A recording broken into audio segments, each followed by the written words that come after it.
दैसायाव बान्दो थेनानै जाम्फैजों रानसारनानै फुख्रियाव संरैखाथि खालामदों।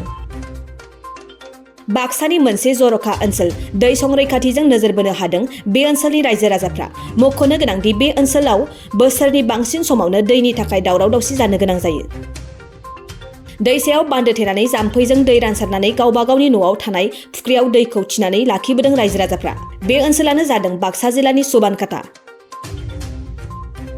दैज्लां बोथोरनि उनावनो दैनि थाखाय सुबानकाटा ओनसोलनि रायजो राजाफ्रा जेंनाजों मोगा-मोगि जानो गोनां जायो। सुबनकाटाजों लोगोसे उत्तर क'सि, निकासि, जाफादं, बावनि, बग्रिबारिजों लोगोसे माखासे गामियावबो दैनि आंखाल नुजाथियो। बेनि थाखायनो गेदेर ओनसोलनि रायजो राजाफ्रा दानसेनि 10 निफ्राय 15 समसिम दैसायाव बान्दो थेनाय खामानियाव मुखुब थानो गोनां जायो। बे गेदेर ओनसोलनि साखाथिजों बोहैलांनाय फाग्लादिया दैसायाव बान्दो थेनानै जाम्फैजों गामिसिम दैखौ रानसारनाय जायो। बेनि उनाव गंफ्रोमबो नखरा जाम्फैनिफ्राय दैखौ गावबा गावनि न'आव थानाय फुख्रियाव दैखौ थिनानै दोनबोदों। मिथिनो मोननाय बादिब्ला गोबाव समनिफ्रायनो मेसें बोथोराव बे दैखौनो लोंनायजों लोगोसे गुबुन खामानियावबो बाहायबोदों ओनसोलनि रायजो राजाफ्रा। मानोना जिल्लानि सीमा ओनसोलाव मेसें बोथोराव दैनि आंखाल सोमजियो।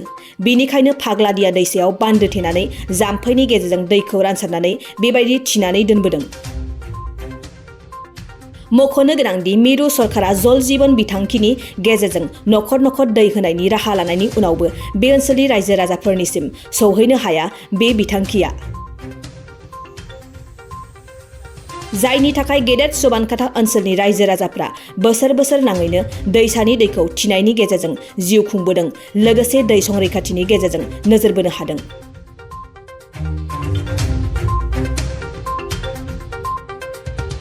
পাগলদিয়া নদী, আমি পাগলদিয়া নদীৰ পৰা বান্ধি খেতি পথাৰত খবৰ কৰাৰ কাৰণে আমি বান্ধ বান্ধিব লগা হয়।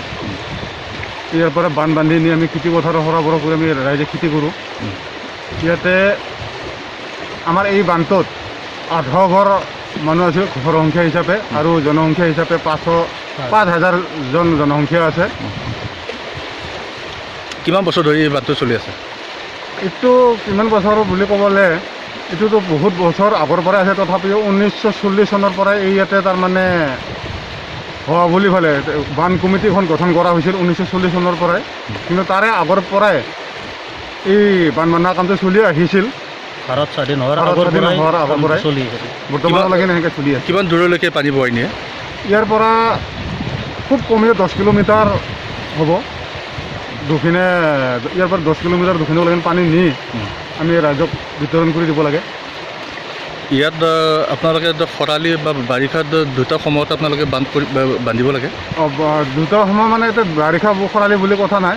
আমি বাৰিষা হ'লে খেতি পথাৰ সৰবৰাহ কৰাৰ কাৰণে আমি পানী লৈ যাওঁ, আৰু খৰালিৰ কাৰণে আমি তামোলৰ বাগান আছে ইয়াতে। তামোলৰ বাগানত পানী নিদিলে ইয়াতে গছবোৰ মৰি যায়। সেইকাৰণে আমি ইয়াৰ পৰা পানীখিনি উঠাই নি তামোল বাগানত লগাব লগা হয়। পুখুৰী আছে, গৰু ম'হক পানী খোৱাৰ কাৰণে আমি পুখুৰীৰ পানীবিলাক আমি জমা কৰি লওঁ, তাতে আমি গৰু ম'হক পানী খুৱাওঁ।